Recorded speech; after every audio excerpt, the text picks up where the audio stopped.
Okay, good morning, everyone. I'm Pat Courtney Strong, and I provide marketing support to the Capital District Regional Planning Commission, which is an independent contractor to the New York State Energy Research and Development Authority's Clean Energy Communities program for the Eastern New York Upstate Territory. I'm here today with Planning Commission's Sustainability Director Todd Fabozzi and the other presenters to provide an overview of community choice aggregation and also briefly of the Clean Energy Communities program to help municipal leaders learn how to access the program. Before we begin, I have a few housekeeping items to go over with you so you'll enjoy the webinar fully. We keep attendees on mute, but you can communicate with us through the chat feature of WebEx. If you're signed in through your computer, there is a toolbar that becomes visible at the top center of your screen when you put your cursor there. On the toolbar, you'll see the chat icon to the right. You can communicate with us privately or publicly through it by using the drop-down menu for either. This is how you should also submit questions for the speakers to us, which we'll take at the end. If you're connected via your telephone only, you could email questions to the presenters to me at pat@courtneystrong.com. We'll do our best to get in as many questions as possible. As I'm sure you know, things can happen in a webinar, so if you get disconnected for any reason, just log back in. If you notice audio or visual issues on our end, feel free to use the chat box or email me to let us know what you're experiencing. To answer the most frequent question we usually receive about our webinars, yes, we will send you the slides and the bios of all the speakers in a follow-up email after today's webinar. Next, I'm going to turn it over to Todd Fabozzi of CDRPC, but first a little bit about Todd. He has been a professional urban planner since 1993 and has worked for the Capital District Regional Planning Commission since 1996.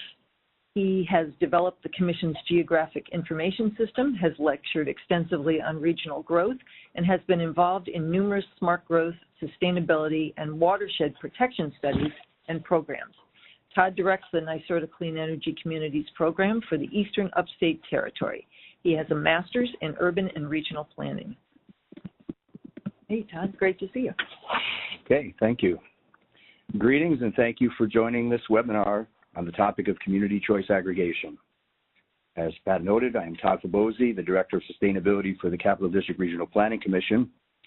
CDRPC is a recipient of a Clean Energy Communities Program grant from NYSERDA, which covers the Eastern Upstate New York Territory. Today's webinar is being funded through this grant.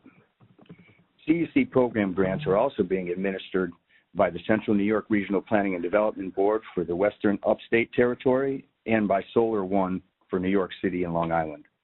A team of regional organizations and private companies has been assembled as subcontractors to help deliver the program throughout the state. The CEC program provides free technical support to communities to become energy efficient and to transition to renewable energy sources. As part of the CEC program, there are 10 high-impact actions that communities can undertake, and if they achieve 4 out of the 10, then they become a designated clean energy community, which qualifies them to receive match-free grants. While community choice aggregation is an option for communities regardless of whether they participate in the CEC program, it is one of the program's 10 high-impact actions. Communities that implement CCA programs have the potential to save money and to reduce their greenhouse gas emissions. Today's webinar, which is being produced by one of our program partners, Courtney Strong Incorporated, will be comprised of 3 parts. First, an introductory primer on community choice aggregation in New York State by Brad Tito, Program Manager of Communities and Local Government at NYSERDA, and Ted Kelly from the New York State Department of Public Services. Then we will have a panel discussion about the Sustainable Westchester CCA, which is the first operational CCA in New York State. Included on the panel are Nina Orville from Abundant Efficiency, Dan Welsh from Sustainable Westchester, and Sam Morgan from Constellation Energy. Brad Tito will moderate this session. Lastly, we have a panel of CCA administrators, which includes Javier Barrios from Good Energy, Luis Gava from Mega, and Glenn Weinberg from Jewel Community Power Jewel Assets. This panel will also be moderated by Brad. Now I'll turn it over to Pat for a quick review of the acronyms that may be used in this discussion and then to introduce the first program. Thank you, Todd. Now, if this looks a little formidable, don't worry. We are sending you this slide, but just to give you a little bit of background, inevitably we toss around acronyms, so here they are, and you'll get them with your email. All right. So I would like to now introduce Brad Tito, who's going to be guiding us through this event today. Brad is the program manager for communities and local government at NYSERDA. He works with communities across New York State to help them save energy and improve the environment. His role is to package and promote innovative and responsive clean energy offerings that resonate with local governments and the nearly 20 million people they serve. The communities and local government team works to institutionalize deployment of clean energy solutions that incorporate tools and services from state agencies and authorities while presenting a unified approach to municipal and community leaders and build on local expertise to work through the trusted champions to deploy solutions. Prior to joining NYSERDA, Brad served as Director of Sustainability for the City of Yonkers, New York's fourth largest city, where he works with the departments of city government and community stakeholders to save more than $2 million in annual energy costs. He led a number of high-profile initiatives, including an award-winning LED streetlight replacement project, the establishment of mandatory green building standards, and the replacement of over 500 windows in historic Yonkers City Hall. He'll be joined by Ted Kelly. We're so happy to have Ted with us. He's an assistant counsel in the Office of General Counsel at the New York State Department of Public Service. He is lead counsel and serves a legal and policy role on matters including the community choice aggregation and community distributed generation programs, the Reforming the Energy Vision Initiative, the oversight of distributed energy resources, net metering, and the value of distributed energy resource proceeding, and oversight of NYSERDA programs, including the Clean Energy Fund and the New York Green Bank. He's a graduate of Wesleyan and New York University School of Law. Brad? Great. Thank you, Pat and Todd. I appreciate it. Good morning. Again, my name is Brad Tito. I'm Program Manager for Communities and Local Government at NYSERDA. Thank you very much for joining today.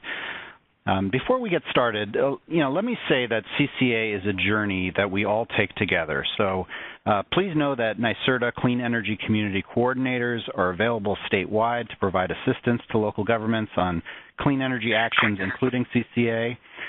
You can search NYSERDA Clean Energy Communities for more information.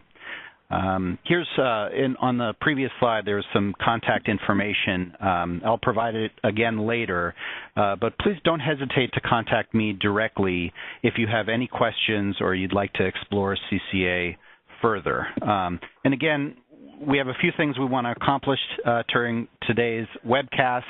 One, we'll go over the fundamentals of CCA. So what is CCA? How does it work? What benefits can it potentially deliver for your community? We'll get an inside look at the Westchester Power CCA, the first CCA in New York State. And finally, we're going to speak with the CCA administrators, Good Energy, Mega, and Jewel. And obviously, we'll follow with questions and open discussion. So slide. So what is CCA? CCA allows local elected officials to choose where the energy comes from for their community. It's a program to purchase power in bulk for virtually all homes and small businesses in your community, and it applies to cities, towns, and villages. So with CCA, local governments join together, so it's not just one, it can be many. They join together into a bulk purchasing arrangement and competitively procure energy supplies with the help of a CCA administrator. And the purpose is to build market clout and negotiate better prices and better terms on energy supply and other clean energy products and services. So with CCAs, all eligible customers are automatically enrolled in the program. It's an opt-out program. This is the defining characteristic of CCA. customers are automatically enrolled and they can choose to opt out. Now, the municipality will enter into an energy supply contract with an energy services company, or ESCO, on behalf of CCA customers. And these customers are automatically switched to this ESCO, who is then listed as the supplier on their utility bill. And with CCA, the utility remains responsible for delivering electricity. You pay the same electric bill you paid previously. If you have a power outage, you call the utility just like you would if there was no CCA at all. So who exactly can participate? Anyone within your jurisdiction can join the CCA. So anyone can join, but not everyone is automatically enrolled. Remember, this is an opt-out program. Residential and small commercial customers get automatically enrolled. However, customers who are already with an ESCO, or if they have a block on their account for any reason, or if they're a large commercial or industrial customer, they must opt in to participate. They're not automatically enrolled. And then participants in low-income utility assistance programs, they may be enrolled in CCA, but only if special requirements for ESCO service for these customers are available at the time of enrollment. And CCAs are not required to include these participants. And as far as the level of effort on the part of the municipality, you would pass a local law to authorize CCA. Later, you will enter into an energy supply contract.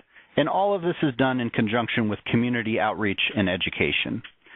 And you can get pretty far along in this process and still not be committed to move forward.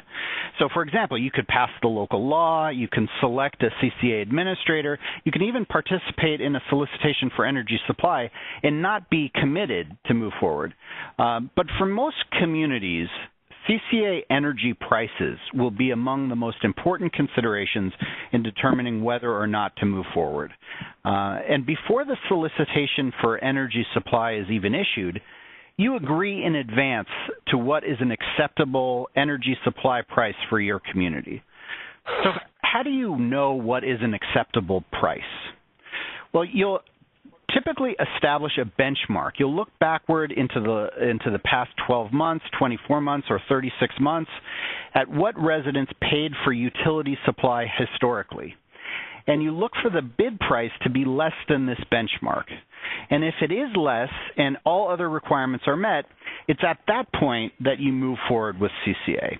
So assuming the price is right, when the contract is signed, you are typically locking into a fixed rate energy price for the term of the contract, which may be 2 or 3 years. And it's important to note that your constituents are paying a fixed rate, but the utility rate is variable from month to month. So some months you may be saving money, other months you may be paying more than the prevailing utility price. And administrators try to make an accurate forecast, but no one can predict the future price of energy. So there is risk. But there are 3 important ways in which this risk is mitigated. First, CCA administrators should all offer consumer-friendly terms that allow participants to opt out with no fee or penalty and return to the utility supply at any time. Second, there happens to be an exemption from state sales tax for ESCO customers, which also applies to CCA. And this sales tax exemption may account for a significant portion of the customer's overall savings when compared to when comparing CCA to what the customer would have spent if they had stayed with the utility. And this tax savings is not subject to the same market risk.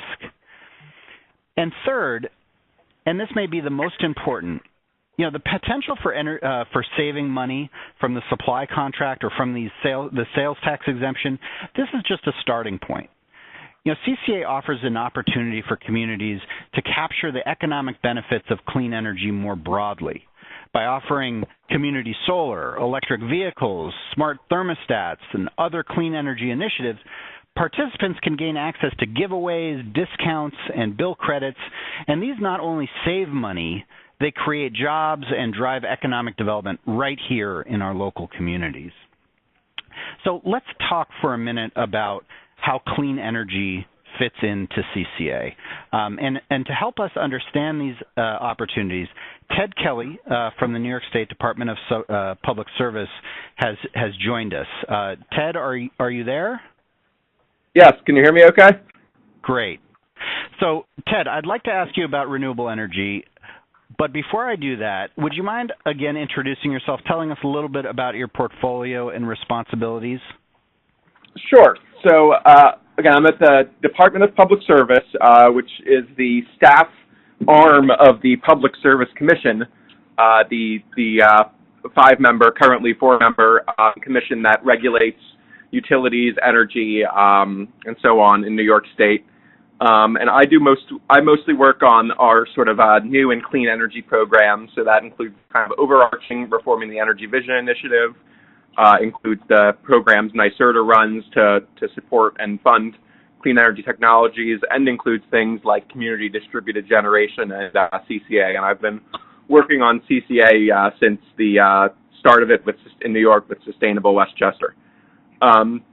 So in terms of renewable energy as a component of a CCA, but the main way that that gets looked at is through the energy supplier, the energy supply company, providing a renewable product. There are kind of different types and different standards for renewable products. The current standard that we've moved to at the department and the commission is a requirement that the project owner, the energy company, either buy energy directly or buy renewable energy certificates, which represent the renewable aspect of the energy, from a renewable generator that either is in New York State or supplies energy into New York State, generally from a neighboring state. And that, that can range from a wind farm, a large-scale solar installation, to a hydroelectric generator, which some of the ones we have in New York are 100 years old or more. So any of those can provide renewable power either through a full sale of the power plus REC or through a sale of just the REC to the energy supplier, who then will provide that power to the municipality. And generally, there'd be a premium for that compared to sort of the average price if they're not for a non-renewable product. At least in the CCAs we have so far, generally it's the choice of each individual customer whether to get the renewable product at the premium or whether to get a default product. Right. So these renewable energy certificates, RECs, these are proof that the CCA's energy comes from renewable sources, and that they will meet. They'll help meet the goal of achieving 50% of the state's electricity from renewable sources by 2030. Is that correct? Right, and it's how we make sure that multiple people don't claim the credit for the same kilowatt of renewable power. So each time you have energy generated by a renewable resource, it creates one REC, and one person can own that REC and claim credit for it. Okay, so what I heard was that we're talking about renewable energy generators like wind farms, hydroelectric plants, solar projects, and for the most part, these facilities have to be located right here in New York, or they get imported. Is that right? That's right. All right, and then Ted, even if you're buying just the power from a renewable energy generator, so as a legal matter, if you want to claim that you're using renewable energy, you need to buy the REC also. Is that right? Yeah, that's generally right. There's some very detailed guidance from, I believe, the FTC about exactly what you can claim if you're buying the power but not the REC. But in general, if you want to tell people that they're buying renewable energy, you need to have the REC. Great. All right. Thanks, Ted. So again, for most communities, cost is among the most important considerations in determining whether or not to purchase renewable energy. What I can tell you is that the Westchester Power CCA, which we'll hear from in a few minutes, consumed more than 1 billion kilowatt hours of renewable energy over their first 25 months of operation, and at the same time have saved customers some $13 million compared to what they would have paid for utility supply. So while RECs aren't a requirement of CCA, there is evidence that we can potentially do both. Also, it's important to note that the Westchester communities that chose 100% renewable energy as their default supply, the rate of customer attrition was lower in those communities than those that chose non-green power. And this suggests that residents may be happier and more satisfied with CCA when it aligns with their values. If you can save money and go renewable at the same time, that's really a great story to tell. So you can choose to have energy come from renewable sources. But it doesn't stop there. If your focus is really on saving as much money as possible, there are some exciting opportunities you'll want to consider. So slide. Now, community solar allows members of a community the opportunity to share the benefits of solar power, even if they cannot or prefer not to install solar panels on their property. And when a customer signs up for community solar, they benefit from a direct reduction in their energy expenditures. This is a direct cost savings to customers, and these savings can be guaranteed. Now, this picture is actually not a community solar project, but it could be. I mean, this is what they look like.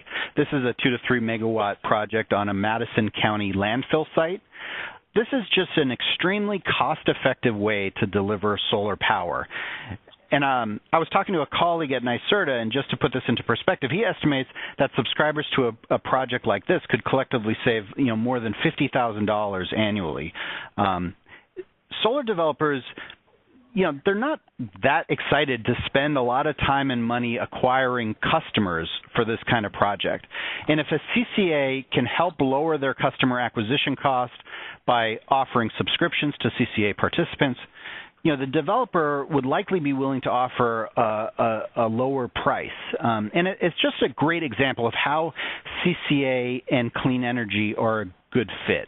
And in the future, it may be possible for CCA customers to be automatically enrolled into into community solar and other community distributed generation projects. This has amazing potential, but it requires approval from the Department of Public Service. And maybe I could ask Ted to tell us about these community distributed generation implementation plans. Ted, is it fair to say that we now have a framework for how community renewables and CCA can work together? Yes, I think that's true. We have a framework for it that's kind of in the process of being finalized and getting towards implementation. And I think one important feature of this is that while it does allow customers to be enrolled in an opt-out basis, it does still require that they be separately billed for the community distributed generation. So what will happen is they'll get a credit on their bill, they'll get a credit on their utility bill, and then they'd have to be sent a separate bill from the community solar provider or by the CCA, the community solar credit, which would be less than the credit. So overall, they would save money, but it would require them to pay an additional bill. And because of that, and because we recognize that this may be confusing for some customers, it was an important feature to us that if somebody doesn't want to be a member, either first of all, they'd be offered the opportunity to just opt out completely. But second of all, if they don't pay in the first month or when initially enrolled, they'd just be removed from the program, but without being kind of rebilled or subject to collections. That essentially be forgiven. We are working at the department on getting a consolidated billing program in place, and once that's in place, CDG, Community Solar, will be able to be billed through the same bill as the utility bill, which will potentially make things a lot simpler, but that is still a little ways off in the future, probably still more than a year in the future before it's actually a live option implemented by the utilities. Great. Thanks, Ted. So beyond community solar, there are a range of clean energy initiatives that we think have great potential in the context of CCA. So just the category of bulk purchasing, whether it's electric vehicles, home energy retrofits, light bulbs, other products and services. I mean, companies want to gain access to thousands of CCA customers, and as part of a strategic partnership, they may be willing to offer generous discounts and giveaways. The other category, peak shaving. If a CCA is able to reduce peak demand by, for example, everyone turning up their thermostat by a degree or two, This can have significant value to the grid, and CCA customers could benefit directly from participating in these demand response programs. And in the future, we can see emerging technologies like energy storage or vehicle-to-grid technology delivering additional layers of value. Ultimately, CCA can be the place to go for everything related to local clean energy. And this kind of portfolio approach will ensure CCA is robust and sustainable well into the future. Slide. So if your community were to pass a local law to enable CCA, you would be joining a growing list. There are now more than 70 communities throughout New York State that have authorized CCA by adopting a local law. And it's fair to expect that a lot more communities will join CCA in the next few years. And the big picture here is that CCA is happening.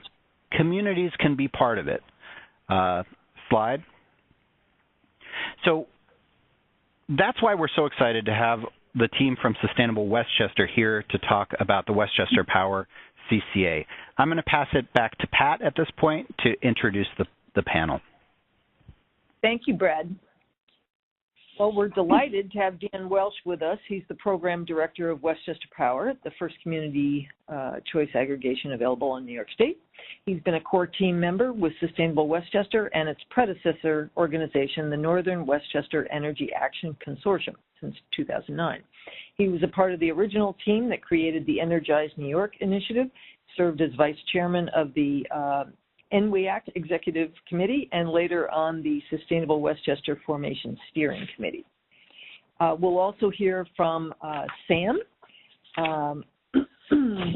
Morgan of Constellation Energy. He has 19 years of experience working in the deregulated energy industry, beginning at World Energy Solutions, followed by 11 years with Con Edison Solutions. And he has managed the New England region for Con Edison Solutions with his team and grew that region's book of business to approximately 5 terawatt hours of annual load. Sam has worked with municipal opt-out aggregations for 13 years and currently leads Constellation's government aggregation team responsible for serving opt-out aggregations across Constellation's competitive markets.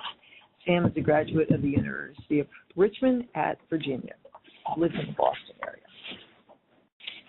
We will also hear from Nina Orville, president of Abundant Efficiency, a consulting firm that creates and implements innovative solutions to environmental and business challenges for local governments, corporations, and nonprofits. The firm specializes in multi-party public-private initiatives that generate environmental and economic development benefits. Abundant Efficiency served as program manager for Solarize Westchester, a NYSERDA-funded county-wide initiative fueling growth in the solar market through market aggregation strategies. The founding executive director of the Southern Westchester Energy Action Consortium, Nina also helped lead the formation of Sustainable Westchester, a successor organization. Welcome, everyone.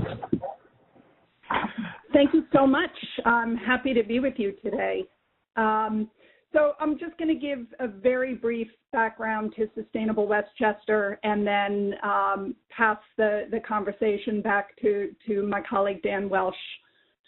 Sustainable Westchester is a nonprofit 501c3 organization that includes almost all of Westchester's municipalities, including the county government itself as members.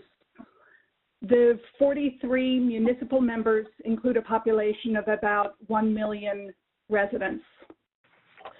And as you've already heard, the Sustainable Westchester's predecessor organizations representing municipalities in the north and in the south of the county were created close to 10 years ago. And Dan Welsh and Brad Tito, as Sustainability Director for the City of Yonkers, and I were all involved in the management of the predecessors and in the formation of Sustainable Westchester. The organization works to accelerate progress on sustainability across Westchester County in a number of ways, including disseminating and promoting best practices, often through peer-to-peer learning, attracting resources, both financial and in the form of expertise not available to individual municipalities, and leveraging the market power of our members and their residents.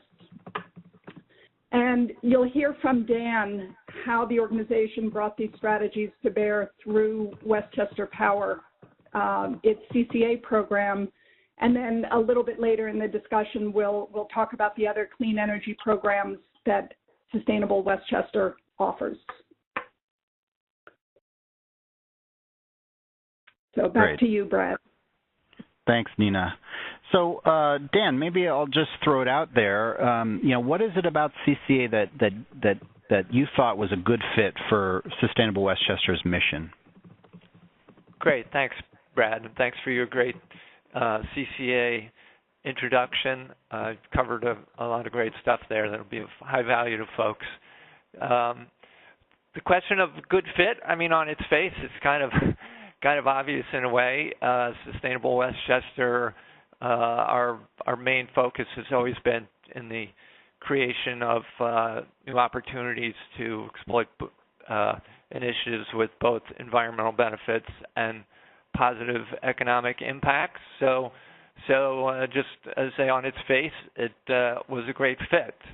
Our member municipalities were comfortable with this type of venture, or at least collaborating across municipal lines to try and achieve things in an efficient shared service sort of way.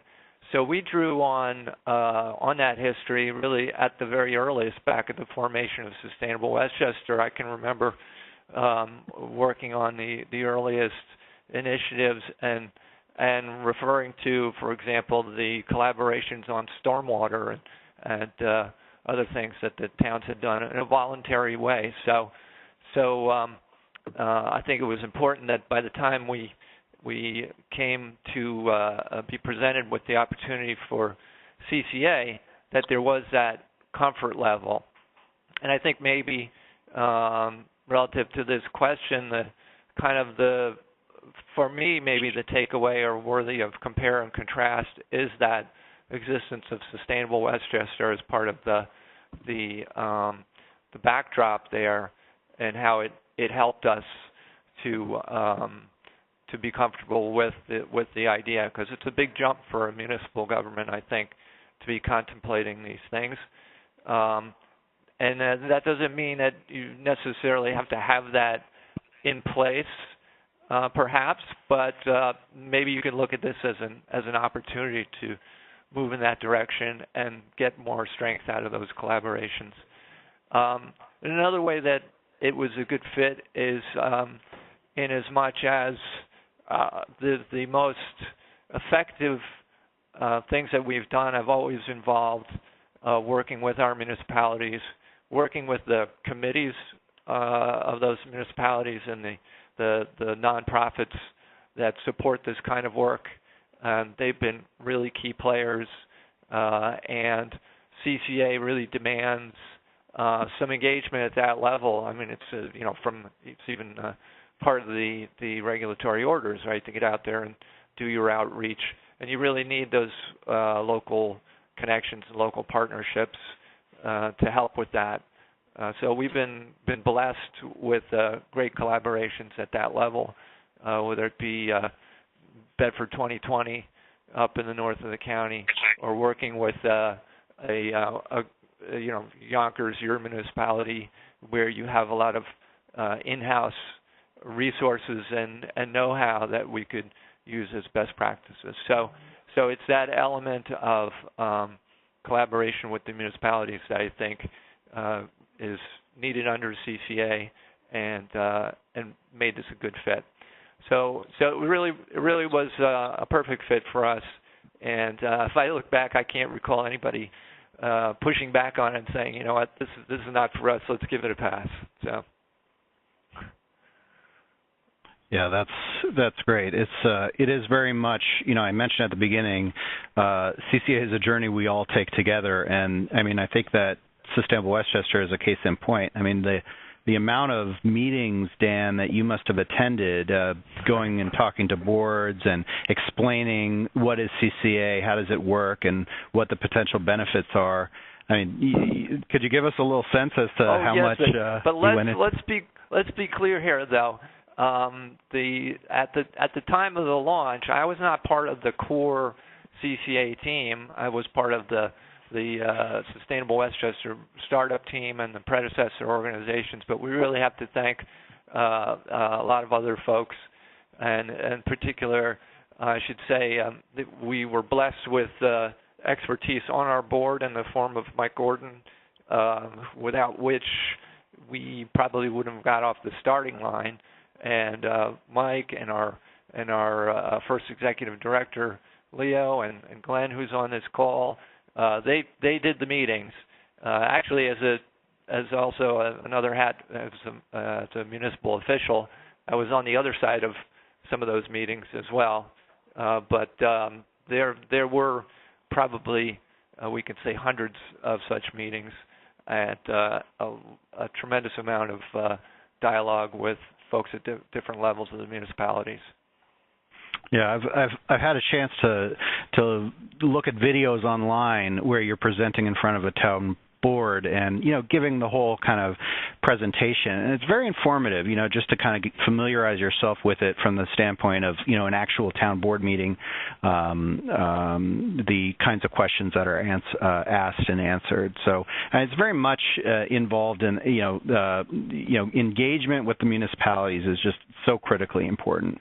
So what can you tell us about the results, or the kind of the scale of the activity? What are the results in terms of economic and environmental benefits from Sustainable Westchester?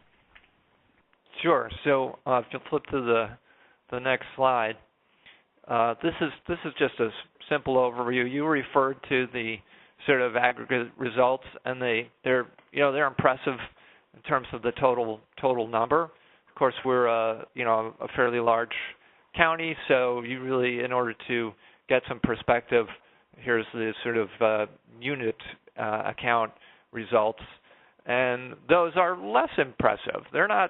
These are not huge numbers, and I always like to say, basically the savings are kind of the entry ticket to this whole CCA business. Without at least good economics, it's hard to have the rest of the dialogue.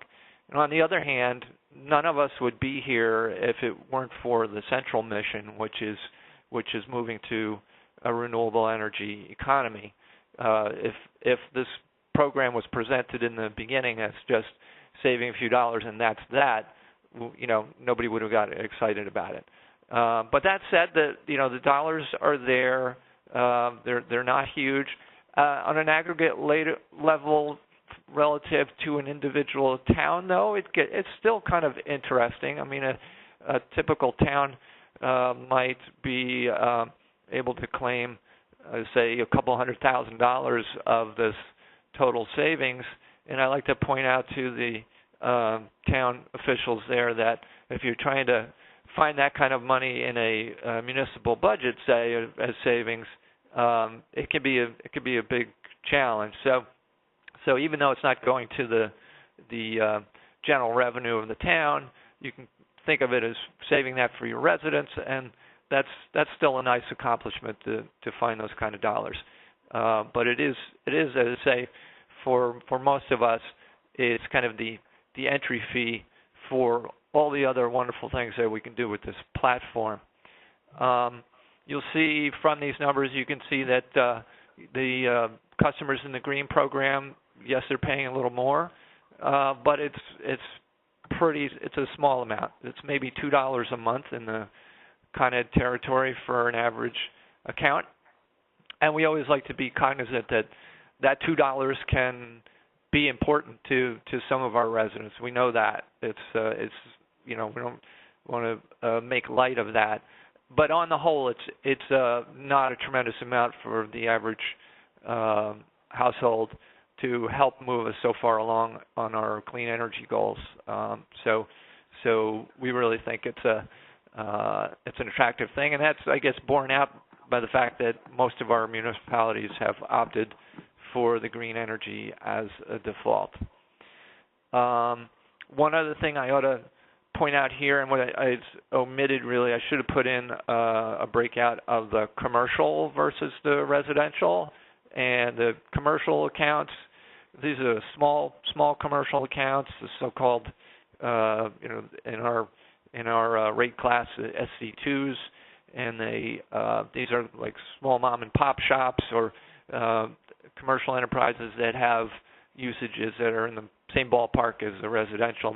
They're non-demand accounts. They amount to about 7% of the total accounts that we have.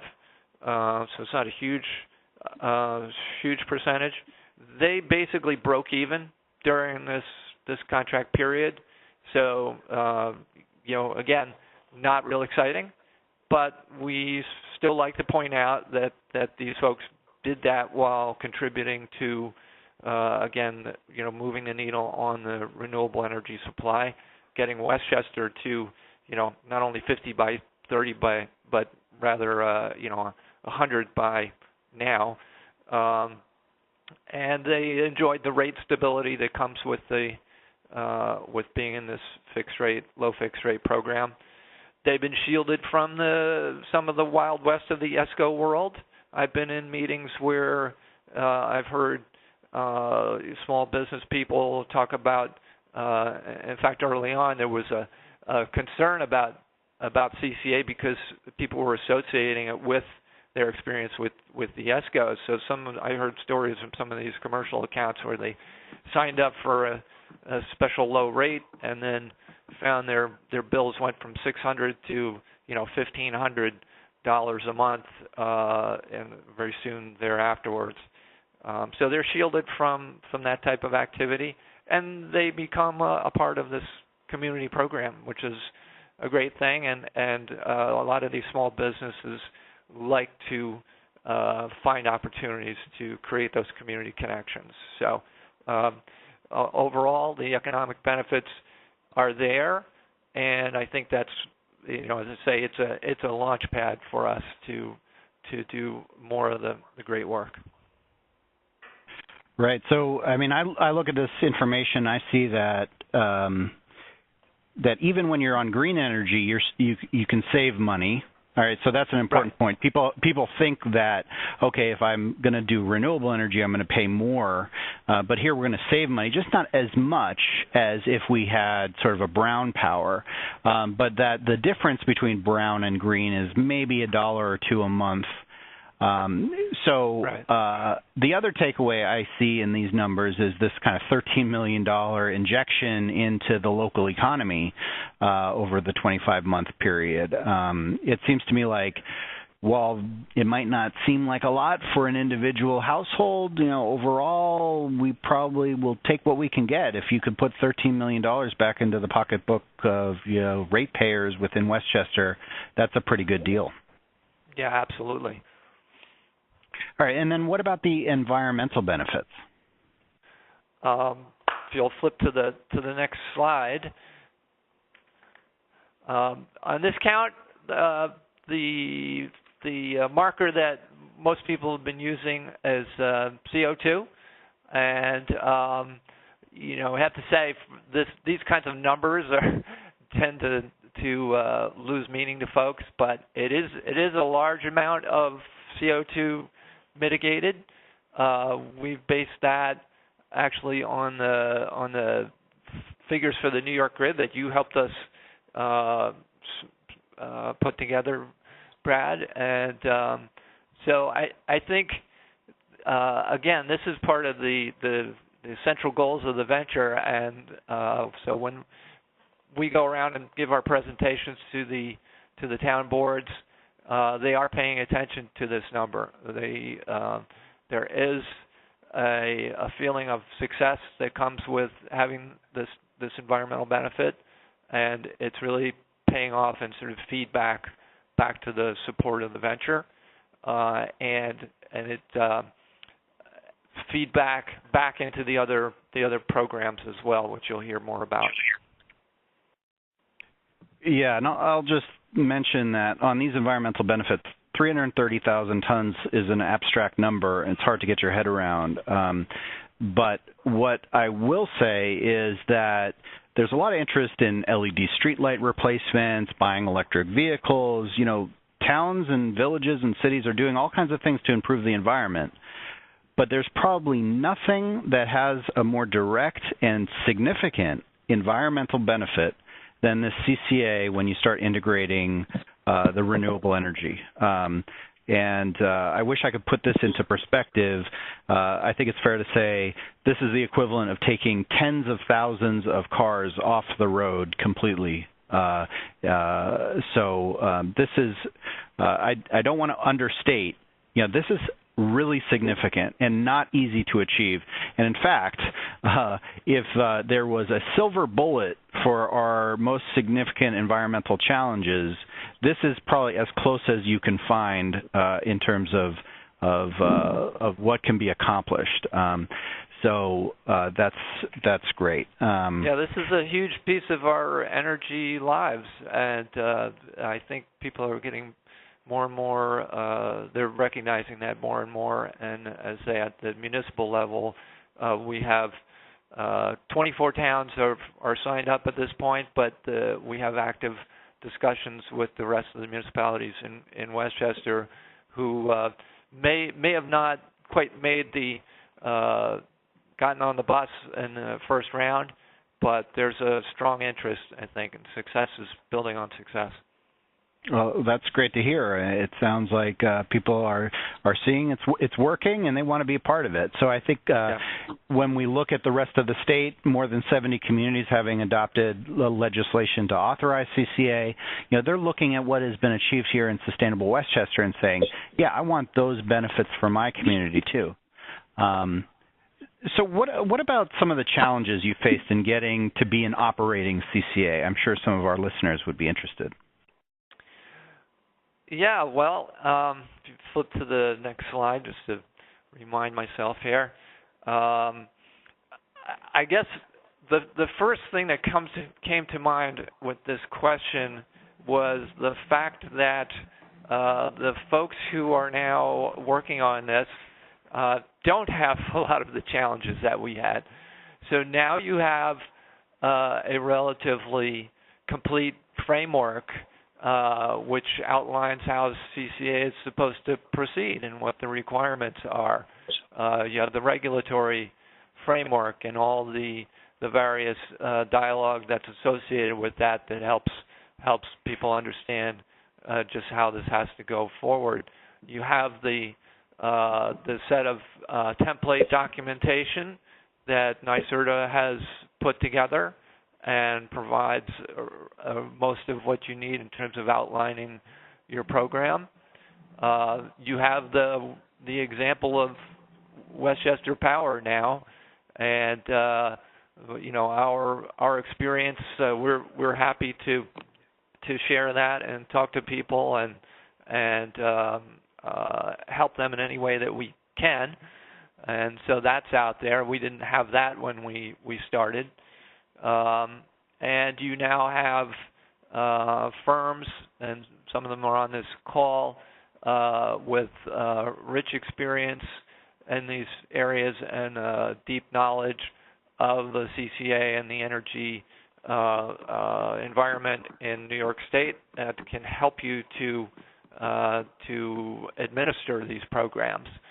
So none of that was available when we started. We had to put this together from scratch, and again, I don't take credit for that, but I was close to it and interfacing with it in various ways. It started out as actually as a legislative initiative, and at that time it was a matter of scrambling around trying to convince our state senator and assemblyman up in the north that this was a program they wanted to get behind, that it offered a great opportunity for the residents of the county, and it was nice because it was actually a bipartisan mix that took it up to the legislature and actually got the legislation passed. It went over to the governor's desk, and then they decided it should be passed over to the PSC, And so there's a long dialogue with the PSC and tons of documentation generation. And as Ted said, he was a part of it on the other side there. But basically, building this program from scratch was the first big challenge. And other than that, I would say that if you flip to the next slide, we had the same challenges that, in some sense, that any startup is going to face. Once the reality of approvals and contracts comes to be, now you've got to deliver, and you need things as simple as an office space. You've got to get funded, and so we had no money. They managed to convince Con Ed Solutions that we were a good credit risk, I guess, and they extended a few dollars to bridge us into operation. So showing that can happen, that it is at least as attractive and reliable looking an opportunity as that. We had to deal with basically still the sense that this is a new program, and municipal leaders who, although should be absolutely be credited for courage in stepping forward and being the first to do this, we're still nervous. It's a new thing. So when those first calls come in, and they do come in, and even if it's those of us who have some experience in local government, if you get 5 calls, it feels like a revolution sometimes. So when they come in, then naturally the municipal leadership is sort of, hey, what's this about? And you need to you have a whole communications challenge there, and just continuing to make sure that people are seeing the big picture, and that we're doing our customer service well, and able to get past those initial calls. There are always going to be some hiccups, and we had ours. I just cite the example of North Pelham, a municipality which actually doesn't exist, but in the Con Ed system, it still existed. So part of the Pelham accounts that should have come over did not come over because there was some ancient coding in the utility systems, and so we had to scramble around and fix that. But all these hiccups, they get fixed, and I think people really were able to keep their eye on the big opportunities. And as of today, as I say, I think that for most of the new ventures coming on, we know what a lot of those are, and we see that it can be done. So I think you should know that it's not the challenges are manageable. Well, thanks for giving us a little peek under the hood. It's you can only imagine that it would be you'd face some challenges in doing something for the first time in New York State, working with all these local governments. But all things considered, it's a great outcome. The one thing I'll mention is you talked about template documents from NYSERDA. We've put together a toolkit of resources for communities that are interested in taking the next step with CCA. So you see a copy of template legislation, some different template agreements you might sign, also a copy of the original order that established CCA. So all that information was actually modeled on what was used in Sustainable Westchester, but it's been kind of adapted so it's kind of easier plug and play, if you will, for municipalities. If you just search NYSERDA CCA Toolkit, you should get right in there and see what resources are available. Yeah, it's a great resource, and we still refer to these things and also the orders and all this documentation that's out there regularly ourselves. Great. So beyond the supply contract, I mean, what other kinds of complementary programs are you engaged with, and why are they important? And maybe this is for Nina, I'm not sure, but yeah, Nina is very deeply involved in all of the fun stuff actually that's going on here at Sustainable Westchester. So let her take that. Great. I'm happy to take that, and if you could advance to the next slide, please. So Sustainable Westchester has worked to create an increasingly integrated ecosystem of clean energy opportunities for its municipalities and businesses and residents. And all these programs that I'm going to mention are opt-in programs, unlike CCA, but ultimately we seek to integrate them and to leverage the CCA platform to promote swifter adoption. And so some of the leading programs offered by Sustainable Westchester include the Solarize Westchester program, which launched in 2015.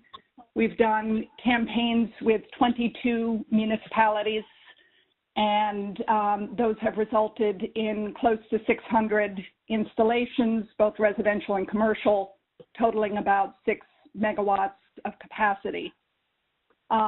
We also, as part of our original Solarize work, did outreach to all of the municipalities in the county, encouraging them to adopt streamlined solar permitting processes.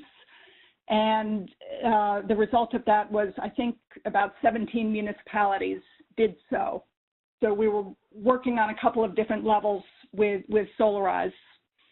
Another program that we just launched this year is Community Solar, which you've been talking about, Brad. And in this case also, we're working on a couple of different tracks, working with municipalities and developers to bring more solar capacity to the county. And we're also signing up subscribers for developers. And this is something that we would like to integrate with tightly with CCA in the future. But currently, it's an opt-in program that leverages the list of thousands of people who have expressed interest in Solarize, but who were unable to move forward in installing solar on their own properties.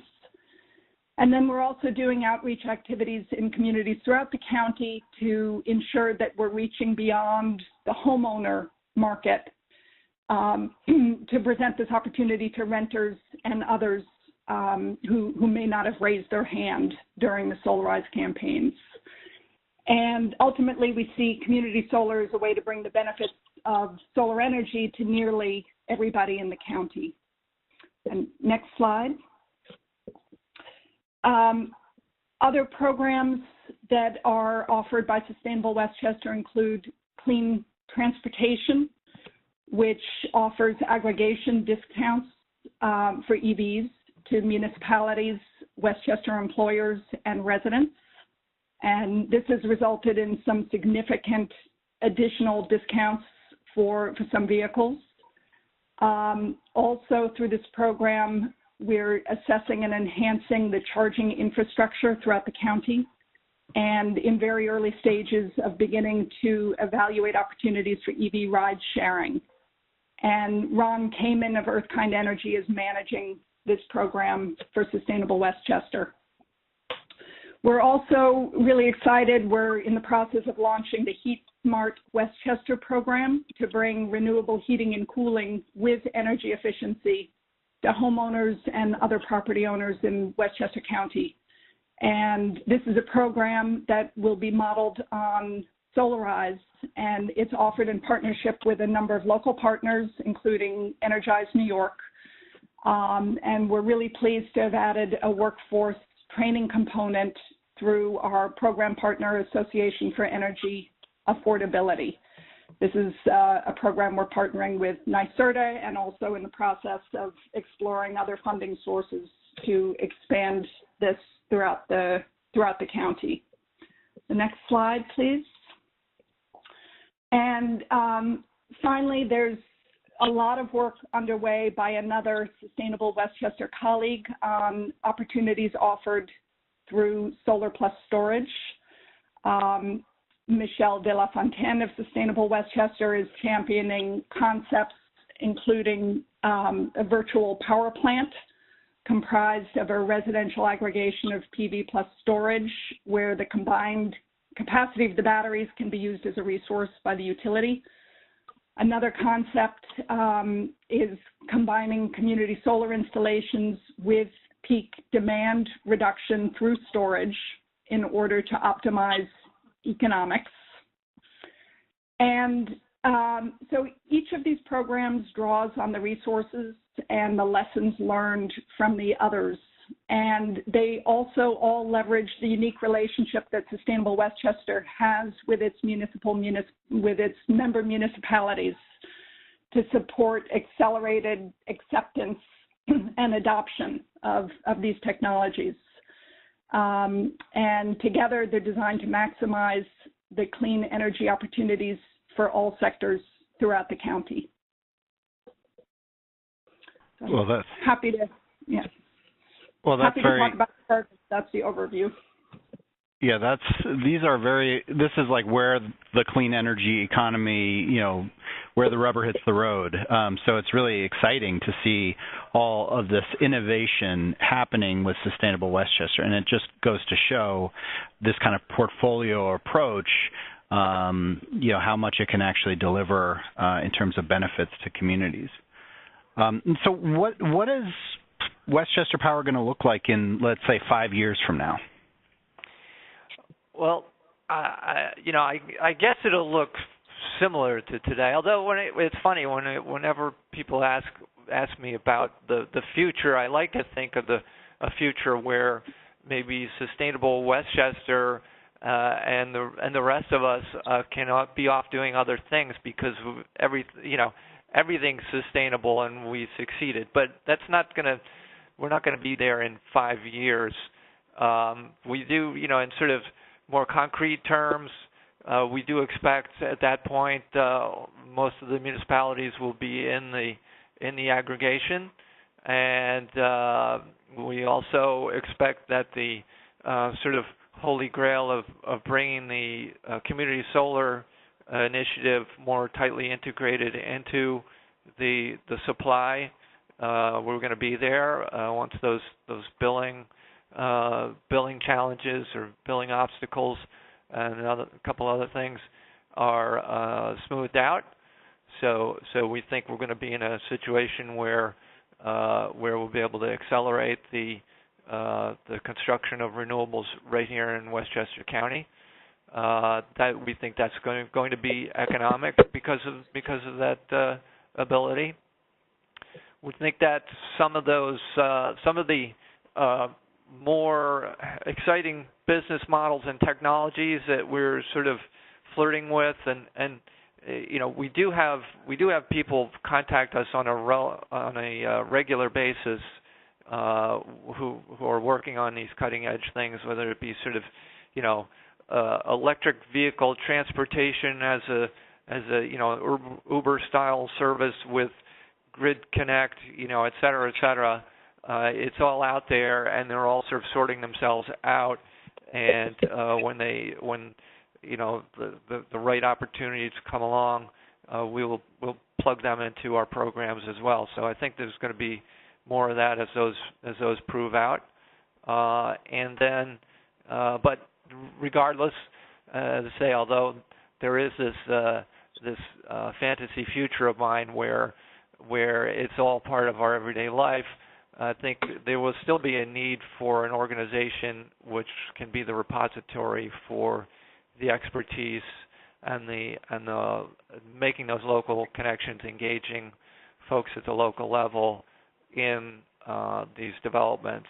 So I think we'll be here and we'll be continuing to push these along. Great. Very exciting. So I want to bring Sam Morgan into the conversation. Now, Sam, just so that we all level set, and you represent Constellation, which is the ESCO supplier for Sustainable Westchester, correct? That's correct, Brad. All right, and you guys not only provide the power supply for the CCA, but you're also the source of all the renewable energy certificates, right? Correct.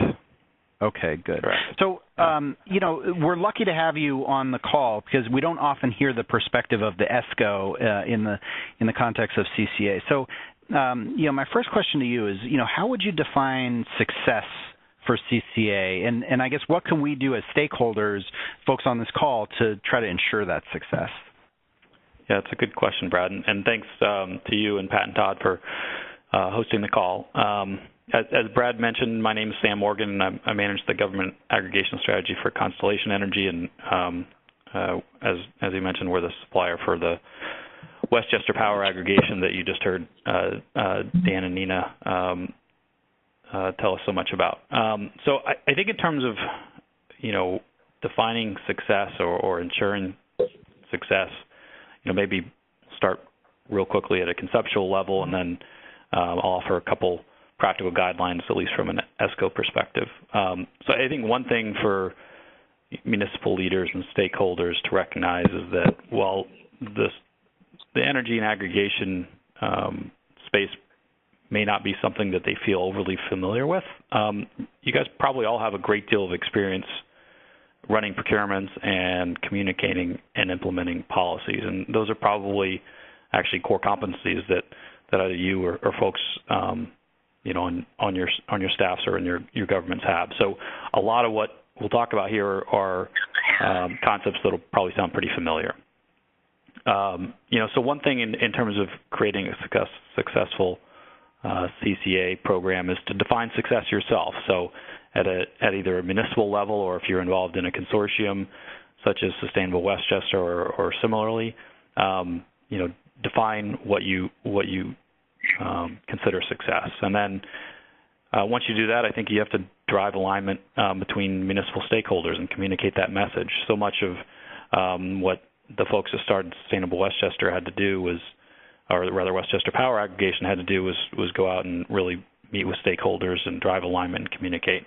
So, an example of defining success might be to, eliminate or reduce volatility in residential supply rates, or incorporating some percentage of renewable energy, or doing some of both. But I think articulating those goals, clearly, and driving alignment, those are really important things to do. And then after you do that, I think you need to go out and kind of test your definition of success and make sure it's achievable. So go out and talk to stakeholders, test that what you are looking to try to do is possible, and if not, go back and modify the plan. So then, kind of getting down to a brass tacks, level. I think an early thing you need to decide, is what role as a municipality you want to play in supporting a CCA. So, and I know that we've got three great administrators on the line that'll be sharing some perspectives with you a little later, and we'll probably discuss some of this. But there's varying roles I think that municipalities can play, from de minimis to pretty heavily involved. So I think setting up that kind of internal milepost for how involved you want to be in what parts of the process is that's an important step. And then as mentioned, talk to not only stakeholders within your own municipality, but the folks on this phone are represent 3, 4, 5 different types of stakeholder perspectives. So CCA administrators, folks like Brad at NYSERDA, regulators, and other municipal officials. And I always encourage people, don't be afraid to talk to an ESCO such as Constellation. We share a different perspective on things as well. So talk to as many different folks that are involved in the CCA space as you can. I think those will all be informative to moving forward or not with a CCA. Secondly, set realistic goals and set expectations accordingly. I'm a big fan of shooting for singles and doubles. If you hit a home run, that's great.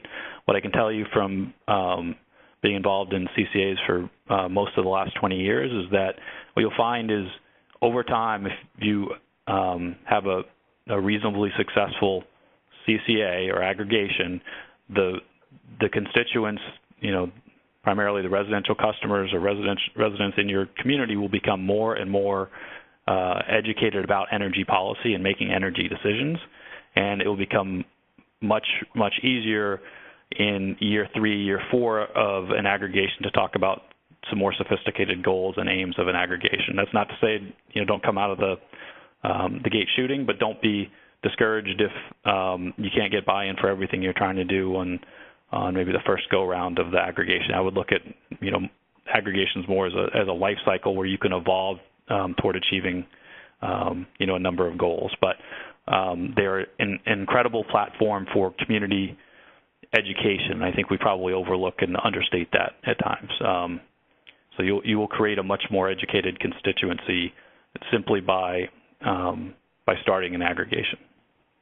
I'd say perfection is the enemy of progress, and I won't go too far into how to run a procurement because there's folks that do that specifically for a living. But what I'll say generally is, allow for the fact that you don't know everything, and neither does anybody else. So don't fall into what I'll call procurement paralysis. I always advise customers, if they're running their own, procurement, create a 2-step process. Process 1, if you're looking for an ESCO, once you've set your goals and nailed down what you're trying to accomplish, look to qualify ESCOs such as Constellation and others, and make sure that they have the experience and financial stability to serve your aggregation, as well as allow them to answer any or ask any questions or seek clarifications on your RFP. And what you'll find is that there's usually something that you didn't think of or something that wasn't super clear. So building that time in to allow for some questions, I think, is very important. And then, round 2 is where, after clarifying anything that needs clarifying, nailing down any kind of major contractual issues, then at that point it's appropriate to look to drive ESCOs to provide their best and final price. So kind of a 2-step process around that, I think, makes sense. And then, a note about evaluating bids and ESCOs. This is something that, people will ask me sometimes, well, how do you achieve the lowest price? And what I caution is I would not shoot for the lowest price. I would aim to achieve the best deal at the lowest cost. So we have seen, not just in the aggregation space, but in other parts of the energy market, we have seen numerous times where ESCOs have come in and bid the lowest price and then and been 10% below everybody else.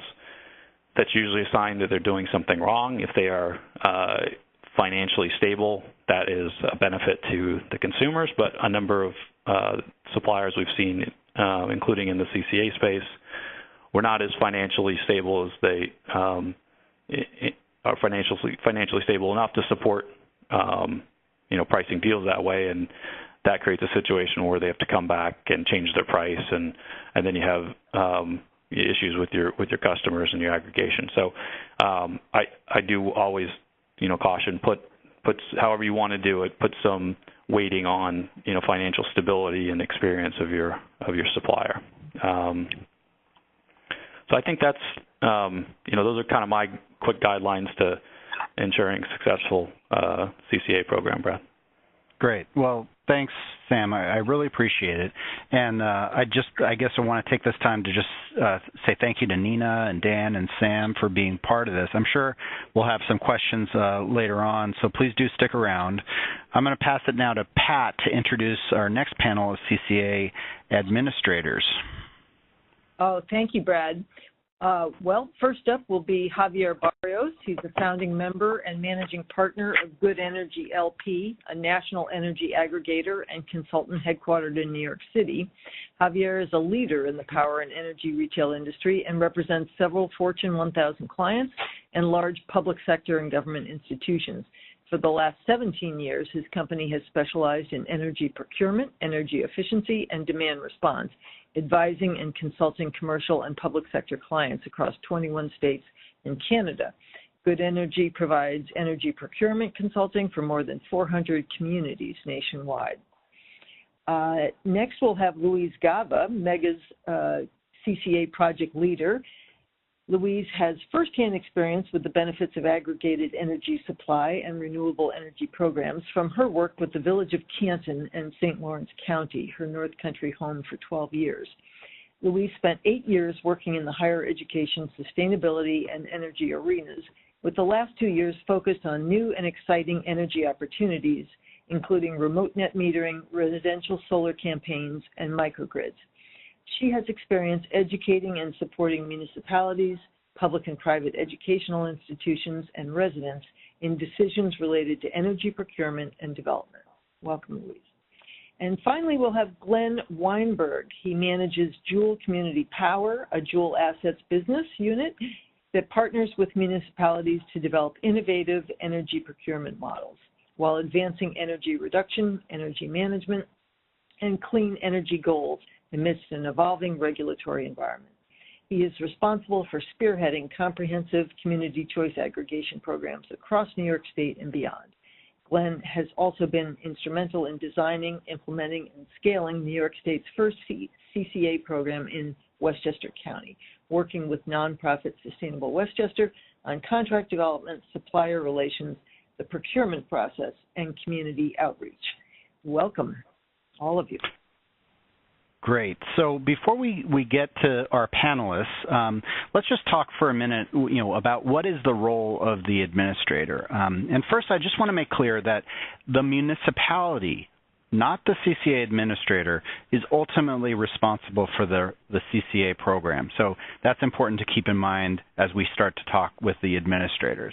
But generally, as far as the order that established CCA in New York State, the CCA administrator is the entity that facilitates the process of preparing and submitting a CCA implementation plan and data protection plan for the Public Service Commission PSC approval.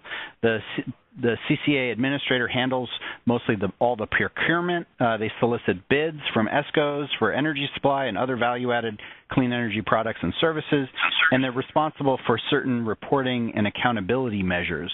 Essentially, the CCA administrator is who you work with to establish CCA in your community.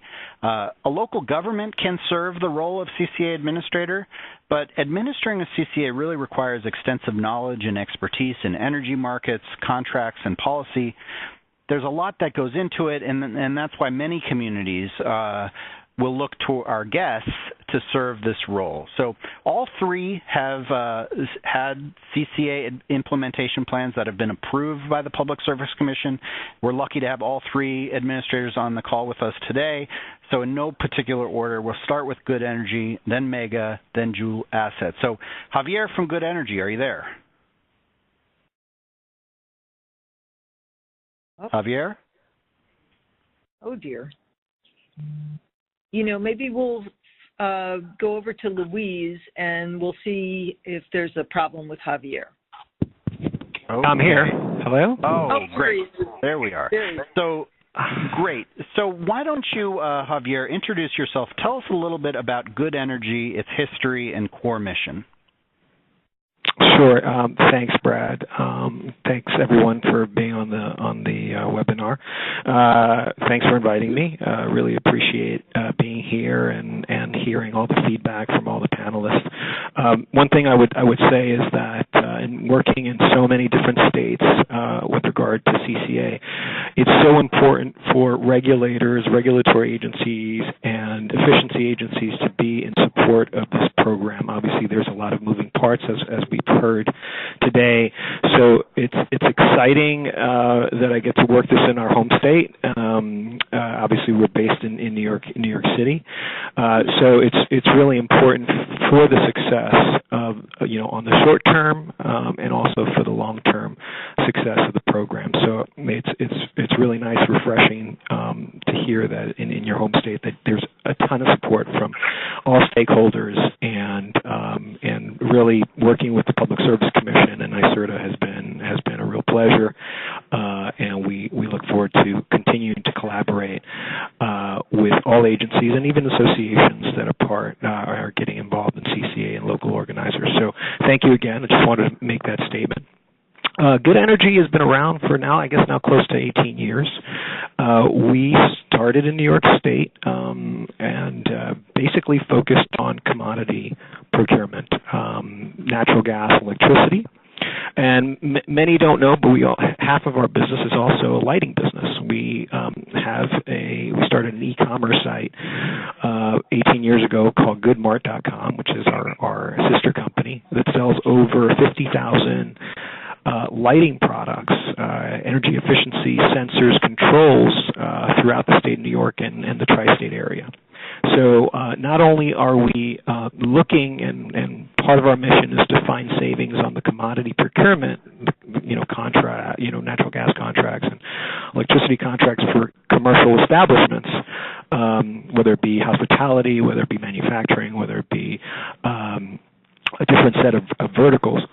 But also we look to implement energy efficiency measures, lighting retrofits, lighting design retrofits, and with the new LED advancements, we're obviously very involved in making sure that we implement a lot of things, a lot of initiatives within New York. In fact, we're on the board of Legication, the LED education, and recently we won two contracts, one with NYPA, where we provide the LED and energy efficiency measures for a $17.5 million contract throughout the state. And also recently we're awarded an OGS, Office for General Services contract, a 5-year term that also provides energy efficiency products and LED products for state-run organizations, and we're very proud of that award. So, not only are we looking to provide renewable energy through the form of renewable energy certificates and the new innovative microgrid projects that are being pushed by REV, reforming the energy vision, but we also, are a nuts and bolts company who goes in and really retrofits office space buildings and performs build outs. So that's one side of our business. Obviously, we were involved with the public sector side of the business probably in the mid-2000s, where we got involved in many of the municipal aggregations that we do now, especially in the Midwest and Illinois. And that's really where we got our feet wet with CCA. We were involved heavily in the Midwest. We actually have offices here headquartered in New York, but we also have offices in the greater St. Louis and Peoria area where we do a lot of business, where we have over 200 active municipal CCA programs that we're currently running. And, it's interesting, the different perspectives that you have working from different states, because actually in Illinois, it's not as simple as here where you just pass a local law, and not to say that that's simple, but, there's a quite a bit, an easier process or more efficient process in New York relative to other states. In Illinois, you actually had to put a ballot question on a primary or a general election and wait some time for it to be voted on and then approved with the Secretary of State and move forward with an actual CCA program. So there was a lot more involvement on the side of the CCA administrator or consultant in those states, where you actually are campaigning and promoting the program within the constituency of the municipality. So, and also in Massachusetts, where we have about 50 plus communities doing CCA, and there's also like a 6-month process where it is proposed at a public town hall meetings, and it's an egregious process, not as simple as simply passing a resolution or an ordinance at the local level. So obviously we're bringing in best practices from Good Energy to New York State. Our implementation plan has been approved by the Public Service Commission, so municipalities can fall under that umbrella. The one thing I'd like to compare with other states is that in some cases, for example, in Illinois, you have to have a plan of operation and governance, which is like an implementation plan that every single municipality has to produce. In New York, it's quite different and a little bit simpler, and kudos to Ted Kelly and the TPS staff and the Public Service Commission to see the value and the efficiency of the process. But there's actually a kind of an umbrella process where you fall, if you choose any of the CCA administrators, you fall under their implementation plan, and there is no newly created implementation plan. You just basically use the implementation plan of the CCA administrator, making it extremely efficient for you guys to move forward, for a municipality to move forward, which is very nice. Makes the process a lot easier, and obviously just dealing with all the different types of state rules, administrative ruling that we go through, it's quite refreshing to deal with that type of process. One of the things I wanted to talk about with regard to what a CCA administrator does on our side is obviously, we heard from the different local organizers, Sustainable Westchester, but what do we do as a CCA administrator? What's the specific role with regard to the other stakeholders like an ESCO? For example, a CCA administrator will run an RFP for a municipality. We'll actually run it. We'll write it. Good Energy has written hundreds of CCA RFPs, so that's something that you can run. And this is to actually gather pricing from ESCOs. So we run a formal RFP, which every municipality in the state would have to run, being that it's a commodity contract. So that's something we do. On Good Energy's part, we actually also run an outreach program. There's a mandatory 2-month outreach program that municipalities have to run through their local organizers or through their publications, their media. That's something that Good Energy does for you. I know that Sustainable Westchester and Dan Walsh was talking about some of the issues, some of the problems you might be having, and mind you, obviously they were doing it at a very early stage, and we're pioneers at doing this, so there was a lot of learning curves that they were trying to get over. But what we do is basically insulate and resolve those issues for municipalities. So we try to be that outsourced party that provides the staffing that helps you with some of the costs, and we pay for a lot of that outreach, and we pay for a lot of the communications. We set up the public meetings.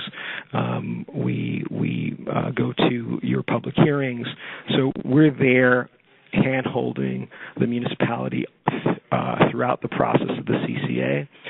We have our own call center, so not only do we provide support prior to the CCA being implemented, but we obviously provide support post-CCA implementation with any customer service issues that you guys may have or any municipality may have. So that's really critical because as a public official, you're going to get calls from your neighbors. You're going to get calls from your friends asking you what this is all about. This is all so new to us. What is it going to do? How does it affect me?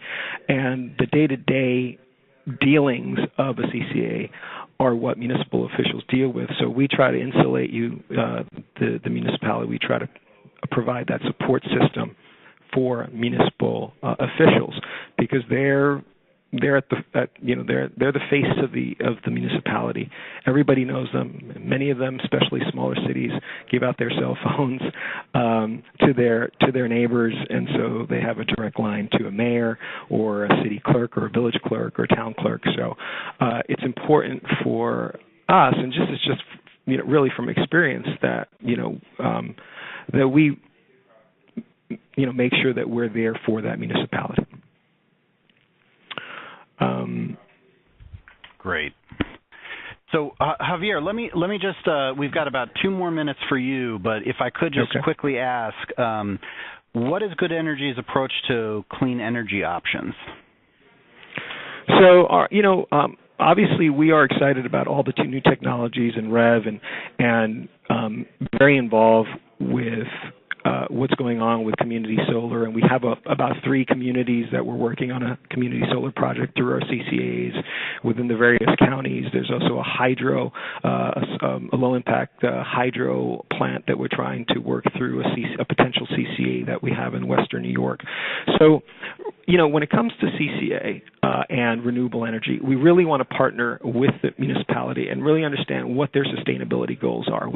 In many cases, we worked with NYSERDA, with the Clean Energy Communities Program. So every time we go into presenting a CCA, we want to show the environmental benefits and how we can marry those two, obviously, through either CDG credits, through some type of off-taker scenario where the CCA actually takes from let's say, a unit contingent deal from a particular renewable source.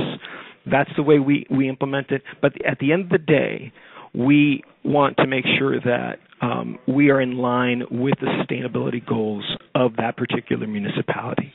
So we provide a questionnaire on what those sustainability goals are, and then we move from there. And then whatever local organizer, whatever committee needs to get involved, we then push forward. In many cases, some communities, if it's a rural community, might not have a sustainability agenda. When it's larger communities or communities that are very forward-thinking when it comes to sustainability, then obviously we will provide the options and the partnerships involved. But as a company, we've always been a green thinking company, and in fact, in the Midwest and in Massachusetts, about 64% of our communities have gone 100% renewable through a simple renewable energy certificate. So if you were to tally up the total of that, that's about 1.4 billion kilowatt hours, which equates to about 1.1 million metric tons of greenhouse gas offsets. And we were talking about what that means as far as, passenger vehicles, taking off the road. That's about 226,000 vehicles that we're taking off the road through our combined municipal aggregations, and about 158,000 homes not using electricity for 1 year. So a renewable energy certificate, I know there's these arguments about what's the validity of it. I think it's a great tool, complemented with physical projects on the grid and micro projects on the grid. But CCA, as I think Brad had stated this, is an extremely powerful tool to offset the global issue that we have, which is, these greenhouse gas emissions that really are hurting the environment. So, we've worked also with the EPA on federal programs, the Green Power Communities program, where we've actually designated many of our communities as green power communities. They have a designated federal program which people can get involved with, which we're excited. We worked with the EPA on that. So we definitely feel that CCA is a very easy vehicle for people to achieve, 100% offsets through a renewable energy certificate, and also it can be the catalyst to bringing all these new technologies that are coming down the pike, and all these new systems. And New York State is one of the leaders in talking about innovation and what these, whether it be battery storage, whether it be community solar, whether it be demand response and curtailment, is really being a leader throughout the state and making sure that CCA implements these technology projects, these renewable technology projects. Great. Well, I know that was more than 2 minutes, but sorry. Well, we really appreciate you joining the call today, Javier from Good Energy. Thank you very much. Now, Luis, are you there?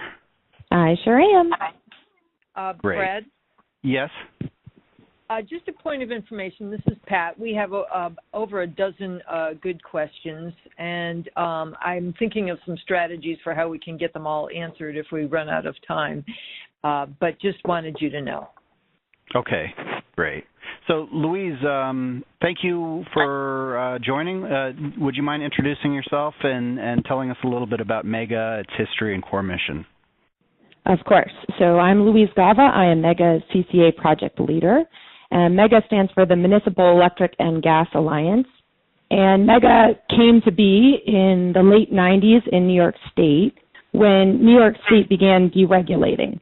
So this was the moment in our history that has allowed programs like CCA to become a possibility when we actually were able to separate the supply and procure it from someone other than the utility. So Tompkins County and Tioga County worked together in the late 90s. They're in a NYSEG utility territory. And in that moment in time, they went out and said, let's see what happens if we procure our electricity from someone other than NYSEG. That pilot of deregulation was such a success that more and more counties wanted to join into that group purchasing effort, and as such, a formal structure was required. So 17 years later, MEGA still exists. We formally began in 2001 as too many counties wanted to work together on this great procurement. And MEGA is now an established, not-for-profit local development corporation that serves the energy procurement needs of 35 of New York's 62 counties, hundreds of other municipalities, nonprofits, school districts, and businesses across New York. So our work as MEGA includes procurement of basic energy supplies, so electric and gas, as well as hydro, solar, and demand response services. So CCA is a very logical extension of our nearly 2-decade-long work with municipalities. As I learned when I joined MEGA in 2015 and began to develop our CCA program, many of our municipal participants, the municipal officials that have been with us for a decade plus, have been asking for a CCA-like program for many years because they themselves have experienced the benefits of an aggregation program like MEGA has, and they were asking for a way to extend those benefits to their residents. So this is sort of a no-brainer for many municipal officials out there. So MEGA brings our nearly 2 decades of experience with our aggregated energy purchasing in New York. We only work in New York.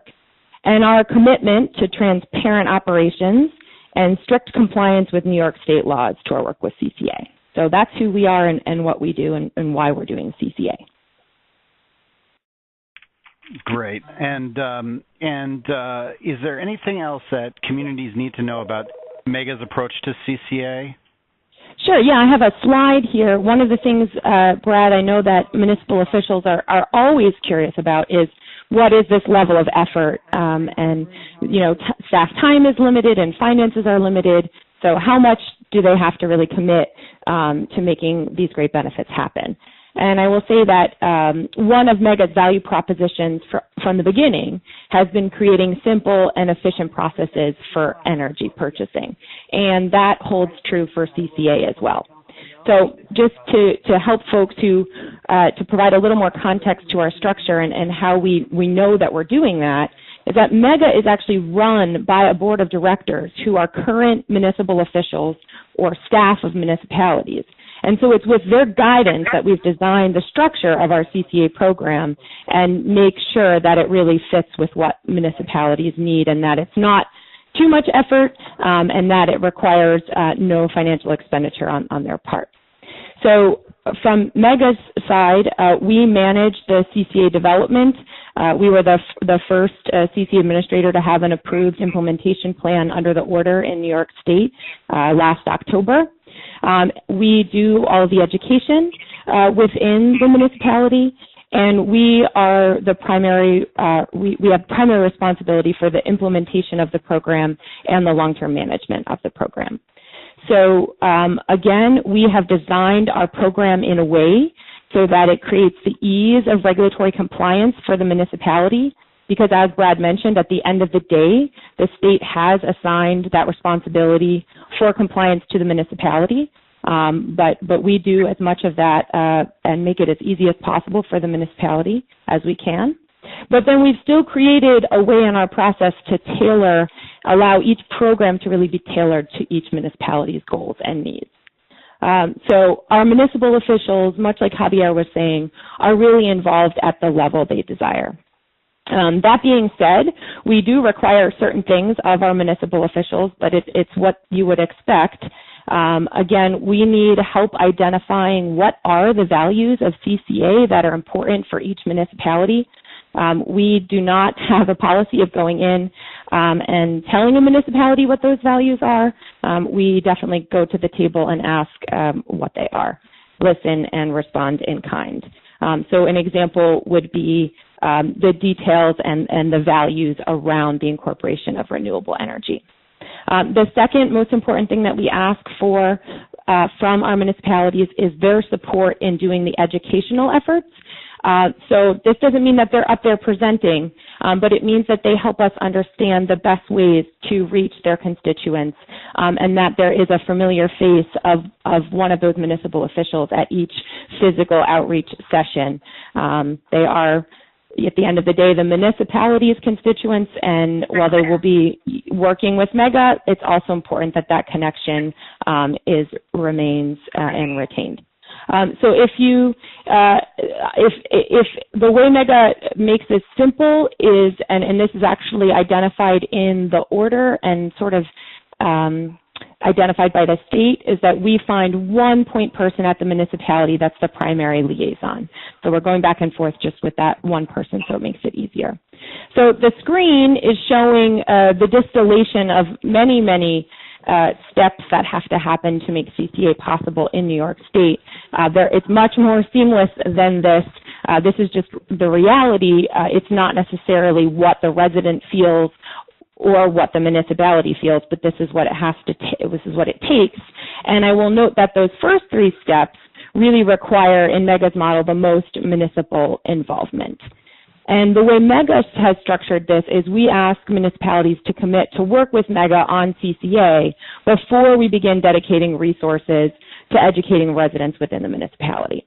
The commitment to work with MEGA, we call it, a handshake agreement, is not a commitment to implement CCA. So as Brad was saying earlier, there are many places where a municipality can walk away if it turns out that constituents are not very supportive of this idea, and that does happen in communities. They don't see this as the choice that it is. So we appreciate that and we allow for that. And I can tell you that having that first step be that commitment has been comfortable for many of our many municipalities, and one of those reasons is many of the municipalities in New York State have already a decade or so of a relationship with MEGA. And again, I was mentioning earlier that they say, oh, right, well, we've had the benefits from working with you as a municipality, so of course, we would like to extend that to our residents. The main point of that handshake agreement is to identify and outline the responsibilities of each party. Again, I've talked through that at a high level today, but it clarifies those roles, which is very important. And then once that agreement is signed, that's when MEGA begins doing the education. I will note that it is really important to us that the education happens before the local law gets passed. I believe I've been a big participant in my own communities, always in the governmental process, and it's really frustrating when you show up at a public hearing and you know nothing about what's being talked about, and you've had to do a ton of research beforehand. Who has the time to do that, right? We want to make it easy for municipal constituents to be informed, engaged in the process in an educated way. So that's what we do. We do the education before the passage of the local law. It also gives the municipality the opportunity, if their constituents come to be educated and it doesn't seem like it's a good fit for the municipality or certain goals need to be adjusted, it gives that opportunity before you get too far down the process. Obviously, passing a local law does not commit you to CCA, but it is a more formal step. So the other thing I just want to say is that point of formal commitment for CCA in this MEGA model here isn't until step 5, and that's when the municipality is actually presented with the results from the bidding process, and they're provided a recommendation for which option or options to offer their residents. So this sort of shows you, again, it's those first 3 steps. They're minimal engagement in those first 3 steps, but it is very much a partnership. So that's what I want municipal officials to know, and energy activists out there that are listening to know about MEGA and our approach to CCA. Great. And then, Louise, just real quick, what is MEGA's approach to clean energy options? Yeah, it's the least quick one, Brad, but I'll be quick, knowing that we've got time and Glenn's still waiting in the wings there. So again, I think the understanding, I can't stress this enough, of a municipality's roles relating to renewable energy is extremely important. You do not all have the same goals. And so when I try to assess and understand what we're all working towards, the two first metrics I use are trying to understand and consider scale and timeline. And so when I talk about scale, I'm referring to the need to make sure that we have enough renewable supply to match the demand for the goals of the community. And depending on the goals of the community, that's not always possible immediately. So again, we were talking about community solar. It's not necessarily something that we automatically already have enough of to plug in to a CCA depending on the size, right? So that's one piece, and that's where the time scale comes in, because we might need to consider how our goals and working towards our goals fit with a timeline that we might actually be changing and creating a market, because many of these CCAs are actually big enough to spur renewable development. But as we all know, that development with all of its regulatory and financing processes takes time. So our municipalities that we work with really have to decide, and it's really wonderful to help them, provide advice down this path if they're willing to, take a step and it be partway towards their CCA goals and clean energy goals, and we're going to build over time, or if they feel like they can't start until we are able to achieve all their goals at once. So that's a key frame. And then beyond the scale and the timeline, there are various opportunities for integration of renewables depending on where municipalities are located in the state and how they value the relative geographic location of that renewable energy compared to their end user. So does it have to be next door? Do my residents have to drive by it for it to have value? And I think there's a lot of questions we ask about location. There's a lot of questions we ask about source. So I know a number of communities that have some very good reasons for not wanting a particular source because they have had some bad experience with, I'm not going to name an industry, but a particular type of renewable development in their community, and so they absolutely don't want to touch that with a 10-foot pole. That doesn't mean they can't have renewable energy in their CCA. And then, of course, it's important to understand what a municipality feels about economic development in their community, and so they may desire it to be a new asset versus something that's existing. All of these things go into sort of what is the solution for that community or that aggregation. The last thing I want to say, my sort of key take home looking at this is, again, I said it once, but CCAs, we've all been talking about how great CCAs are, and they really have this ability to create the market for renewable energy and move us forward. And I see this very clearly in the analogy I use all the time, and I apologize for those of you that have heard it before, but I owned and operated a community agriculture, supported agriculture farm, and was the president of an agricultural cooperative a few years ago. And within the 10 years that have passed since I started doing that and now, the ability to offer local products that are produced in an ecologically sensitive way at the same price as an imported product has become a reality.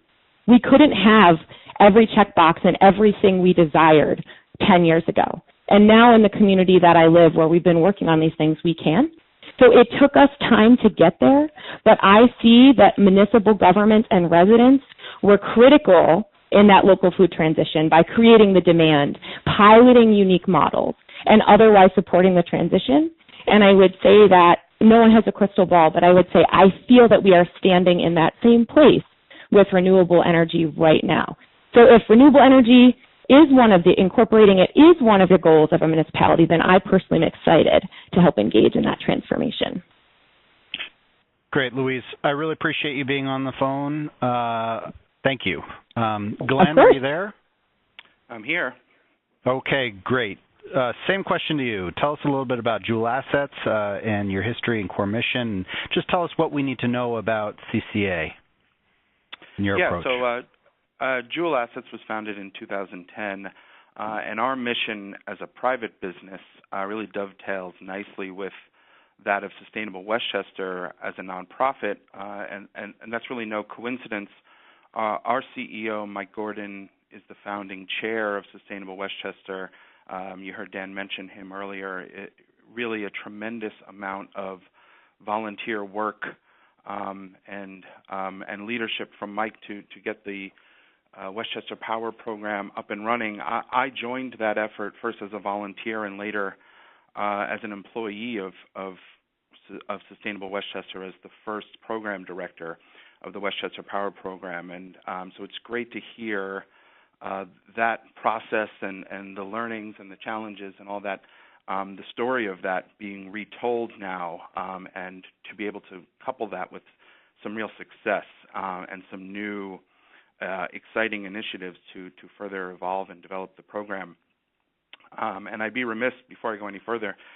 Thanks to NYSERDA and to Brad and to Pat and to Todd and his office for putting this together and telling that story and for having me on as well. But Juul's mission really is to leverage collective community scale action to access clean energy and energy efficiency markets for all consumers, especially smaller consumers, residential and small commercial consumers that have been previously excluded from a lot of the energy markets and the opportunities to both save and earn from them. So we bring those groups of those large consumers into those markets through community scale buying and selling,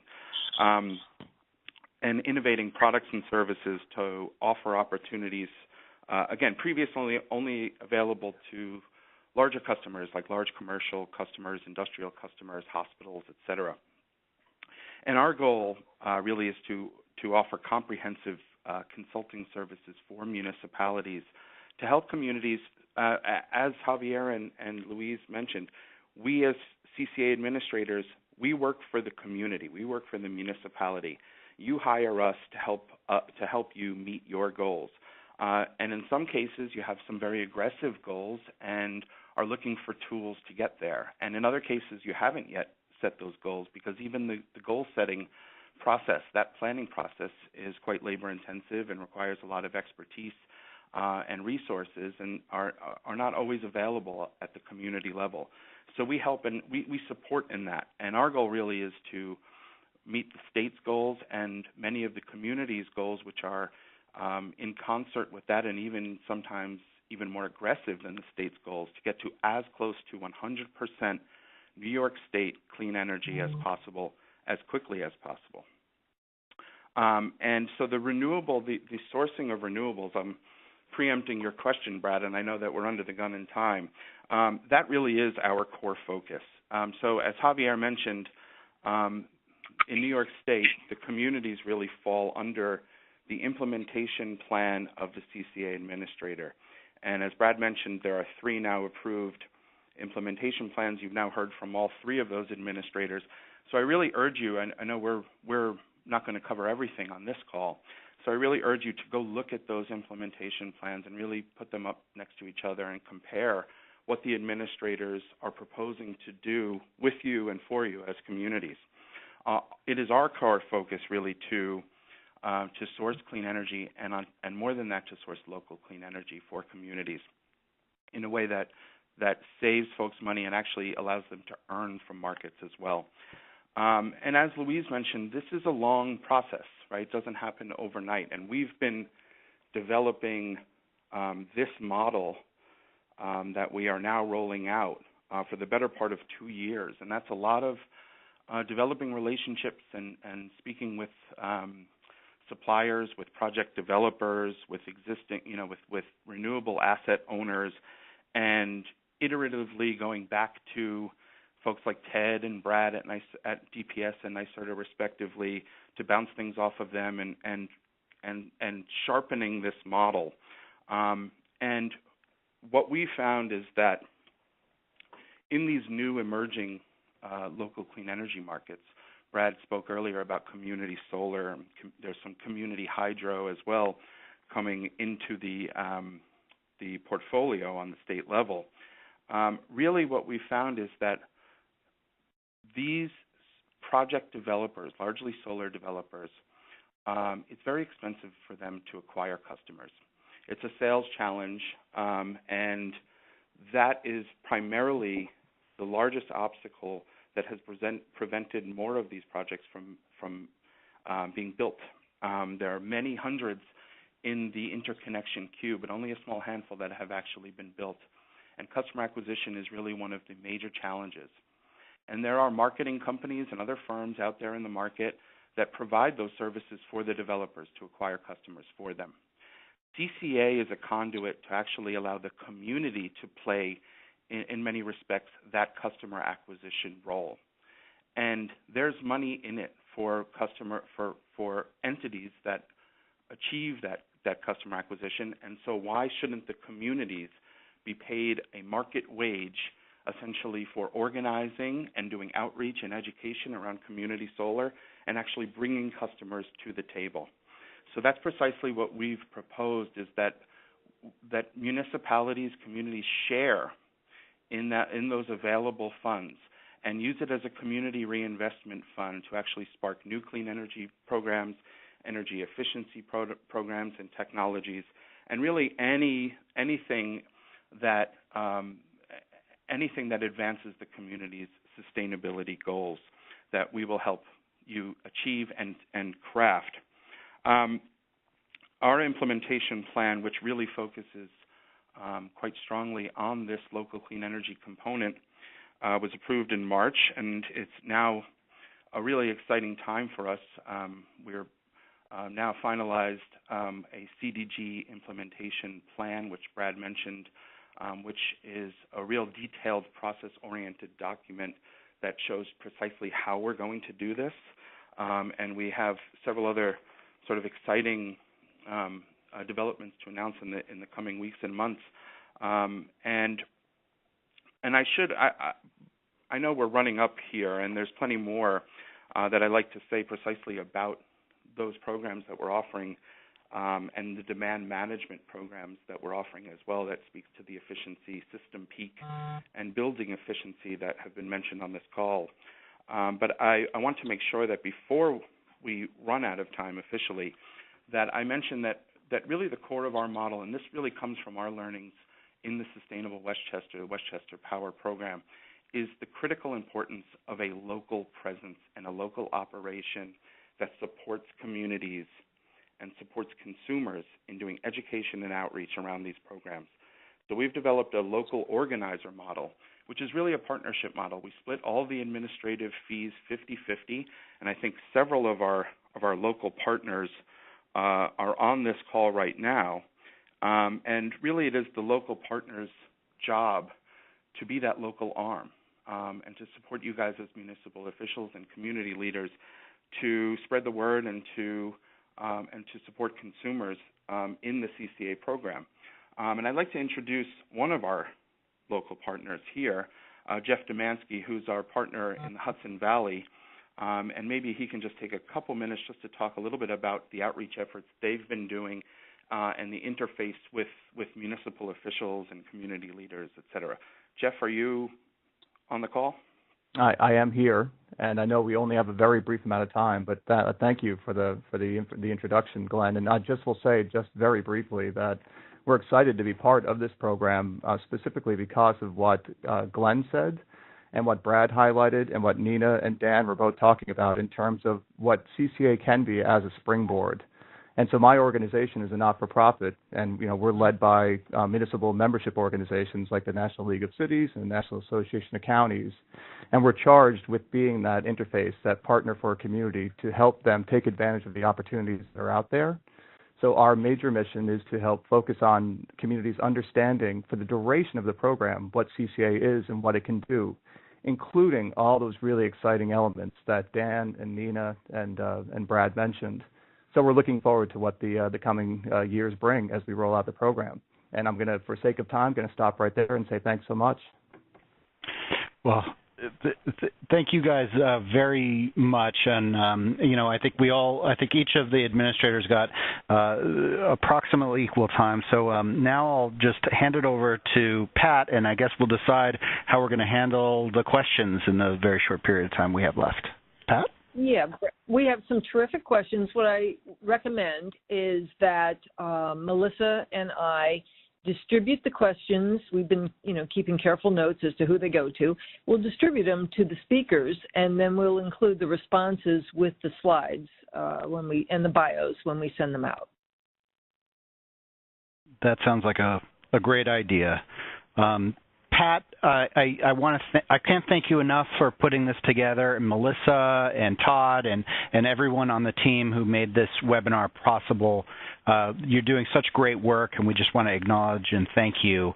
Really, to everybody who participated today, if you have any questions, if you want to talk to me directly or your Clean Energy Community Coordinator, reach out to one of the CCA administrators or even Sustainable Westchester. The reason why we put this together today is because, again, we're all on this journey together. So thank you very much, and I'll just hand it over to Pat if she has any final comments. Absolutely. Thank you, Brad.